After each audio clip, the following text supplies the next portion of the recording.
Sejam bem-vindos a mais uma entrevista. Hoje eu estou aqui em São Paulo com o Brinck, que é gerente mundial de vendas da DPA.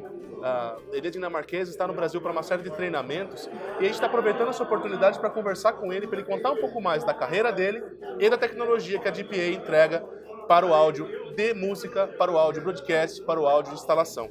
So, Bo, thank you very much for taking this time to receive us. My pleasure. Besides being an audio professional, you were also a musician, right? Yeah. You're like a keyboard player, Yeah, right? yeah, you remember. Yeah. Was that music that brought you to audio?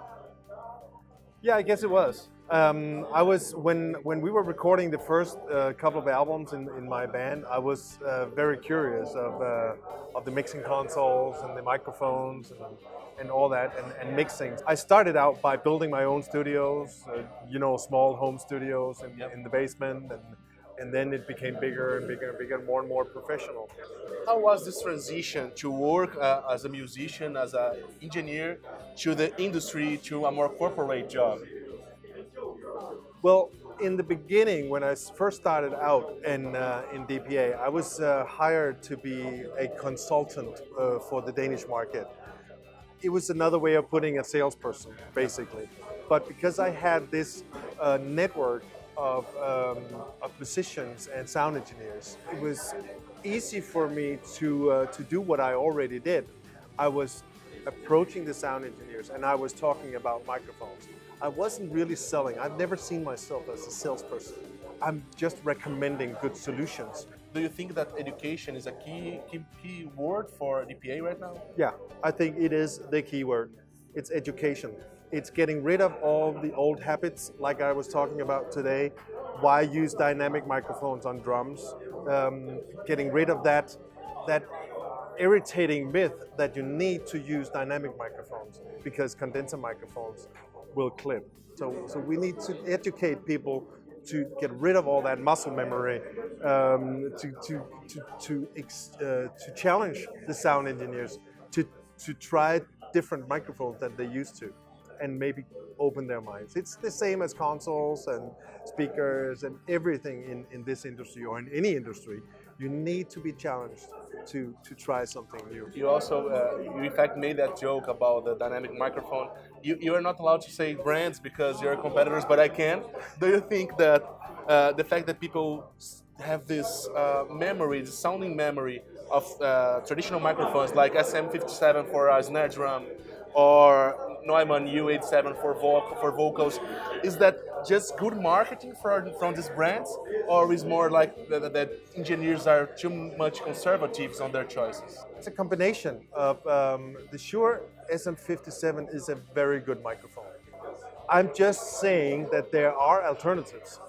If you want to have a different sound, you shouldn't be afraid of using a condenser microphone.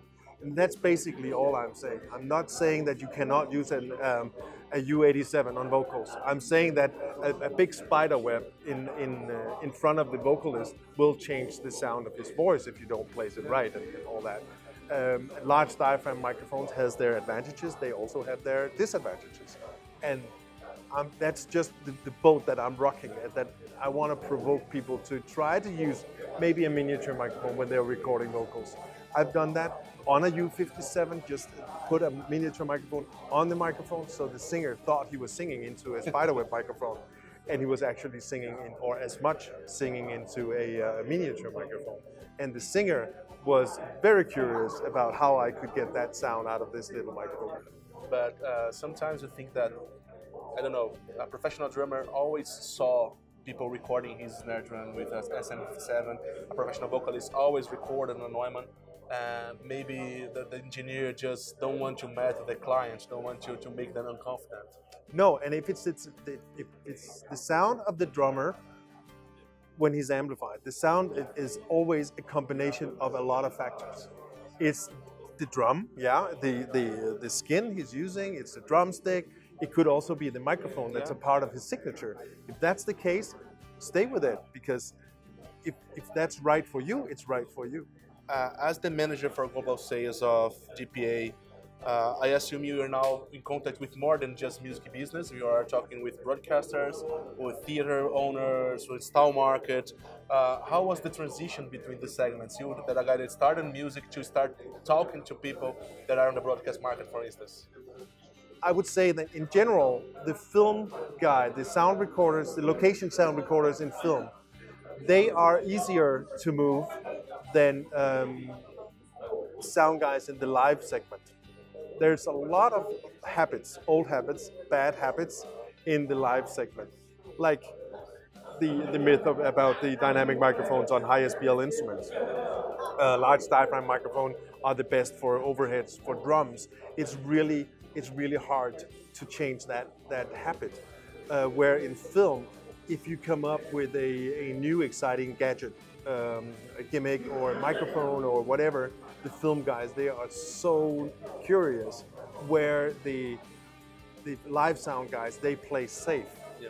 Because their head is on the block there. If something doesn't sound well the night of the concert, they are fired, they are out of a job next day. Where a film guy, maybe he has more time to experiment during rehearsals and stuff like that. Between these markets, install, broadcast, and music, which one is the biggest for DPA today?